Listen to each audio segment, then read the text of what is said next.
স্ক্রিপ্টের বিষয় রোমান হরফে কেন লেখা যাবে না, মানে আমাদের ককবরক ভাষায়। দেখুন, এই বিষয়ে এর আগের বিধানসভায় অনেক বিস্তারিত আলোচনা হয়েছে বিষয়টা নিয়ে। তখন অপোজিশন লিডার অনিমেষবাবুও ছিলেন। পরবর্তী সময়ে অনেক কথা হয়েছে। আমরা বললাম যে কেন মানে রোমান স্ক্রিপ্ট, কেন না দেবনাগরী। তারপরে সেখানে উনি তখন বলেছিলেন আমি যদি তামিল ভাষায়ও স্ক্রিপ্ট হয় তাতেও আমরা রাজি। আমি তখন বললাম উই এগ্রি। এই কথাগুলো কিন্তু হয়েছে। যাই হোক, এই কথাবার্তা হয়েছে, কিন্তু আলটিমেটলি কোনো ডিসিশনে আসা যায়নি। পরবর্তী সময়ে এই ধরনের আন্দোলন তখনও হয়েছিল। হওয়ার পরে একদম পিক আওয়ার,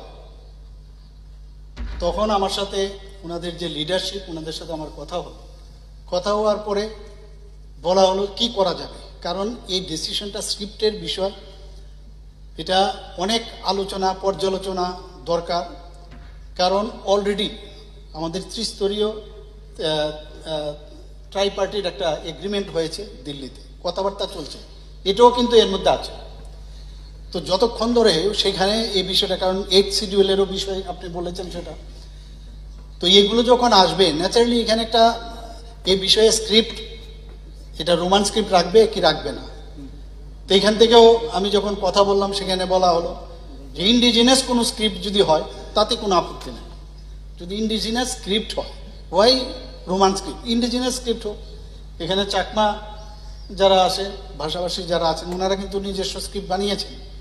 তো এইভাবে চলছে কথাবার্তা। আমি এগেনস্টে বলছি না, কথা হচ্ছে প্রস অ্যান্ড কন দেখে আমি এতটুকু বলতে পারি যে এটা একটা নিশ্চয়ই আমরা একটা জায়গায় আমরা আসব এবং নিশ্চয়ই তার সমাধান হবে। কারণ আমরা এই সরকার সমাধানের সরকার, প্রতিটা মানুষকে আমরা তার যে চিন্তা ভাবনা, তার যে কৃষ্টি সংস্কৃতি, তার ভাষা আমরা নিশ্চয়ই সম্মান করি। কিন্তু প্রশ্নটা দাঁড়াইছে এখানে যে কেন ওই যেটা আপনি বললেন যে 8 শিডিউলের মধ্যে একটা ফরেন স্ক্রিপ্টের বিষয়, যদিও ককবরক ভাষাটা এখনো 8 শিডিউলে আসেনি, যদি আসে তখন এই প্রশ্নটা আসতে পারে, আমি জানি না। কিন্তু সেটা ওই পর্যায়ে যখন আলোচনা হবে, যার ডিসিশন হবে সেটাই হবে।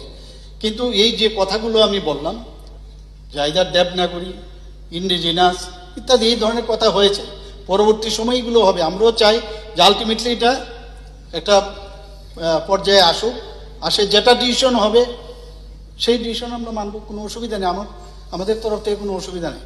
আর দ্বিতীয় আমি বলছি যে কথাটা, যে এখানে আমার কাছে যে এখন আসছে আজকের যে 2025-এর যে সিবিএসসির এক্সাম, সেখানে দেখা গেছে যে ককবরক ভাষাভাষী যারা আজকের পরীক্ষায় যারা এনরোল স্টুডেন্ট ছিল 12th ক্লাসে 1412, পরীক্ষা দিয়েছে 1339, 73 মানে অ্যাবসেন্ট। তো অন্য কারণেও অ্যাবসেন্ট থাকতে পারে, বুঝে না সেরকম না। কিন্তু আমি পত্রিকায় যখন দেখছিলাম যে স্ক্রিপ্ট নিয়ে আবার অনেকে অনেক মন্তব্য করছে, একটা জায়গার মধ্যে লেখা ছিল যে যদি ইনভিজিলেটর যদি ঠিকভাবে বুঝাতে পারে, যে এটা বাংলা যদি থাকে, ইনভিজিলেটর যদি বুঝাতে পারে তাহলে ওনাদের কোনো সমস্যা নেই। তো আমি এই বিষয়টাও কথা বলেছি, আমি এখানে হাউসেও বলতে চাই যে যদি ভাব সম্প্রসারণের কথা বলেছেন, সারাংশর কথা বলেছেন, এগুলো আমি জানি না, কিন্তু স্টুডেন্টদের নিয়ে আমরা কোনো অবস্থায় কোনো মানে তাদের ফিউচার যেন বেটার থাকে সেটা কিন্তু আবার আশ্বস্ত করছি। কোনো এই জায়গার মধ্যে আমরা কম্প্রোমাইজ করব না। এখানে একজনই হোক, দুজনই হোক, আরও কি টেকনোলজি করা যায় যাতে বুঝতে পারে, সেই কাজটা ওকে আমরা করব, সেই জিনিসটা আমি আশ্বস্ত করতে চাই। কিন্তু স্ক্রিপ্টের ব্যাপারে আজকে এখানে আমি কিন্তু কোনো রকম ডিসিশন, কারণ ওই পর্যায়ে যখন আমরা বসবো নিশ্চয়ই এই বিষয়ে আমরা একটা ডিসিশন আসবো।